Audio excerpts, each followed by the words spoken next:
there's another important aspect that binds India and New Zealand together. We're talking about sports, and in sports, it's cricket. Do you see any, growth aspects when it comes to cooperation between the two countries in cricket? Leagues being played in India and New Zealand. What's on the anvil? Yes, absolutely. I mean, there are many Indian cricketers come to New Zealand. Of course, many New Zealand cricketers go to India to play there. It is a great area of success for both of our nations, and one that we can cooperate together more. I think this year marks 60 years of the first cricket game between us, and so there are going to be many, many tests together, and it is a great way to bring nations more closely together. Some of the areas outside of trade that come as a result of the trade agreement are equally as important. There will be opportunities for young Indians to come and for New Zealanders to help be involved and engage with them around sport and that sort of contribution. And so it is something New Zealanders think about. Of course, the last T20 World Cup final was India versus New Zealand, and India this time was the victor. We think we should work towards a rematch, and it was such a great game. Yeah. We'd like another go.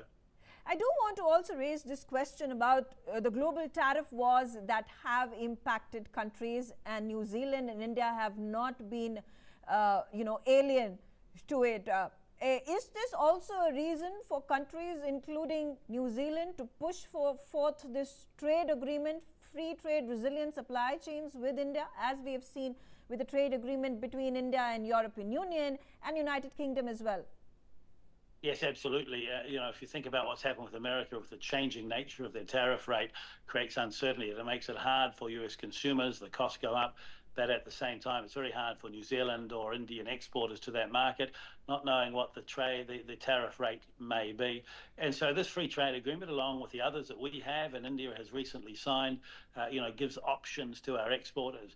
If they want to go and export into the US, we would support them, and but at the same time, they can look towards many other parts of the world, including India. So it's an and strategy. I think you will see the two-way trade go up exponentially quickly, very, very quickly, and that's a very, very positive thing. Because when countries trade with each other and they can respect the rules, then the relationship grows, and there is much more certainty, less uncertainty. I think you're going to see many more New Zealanders travel to India for tourism and for hospitality and for business, and it will be the same from India, and that can only be a good thing.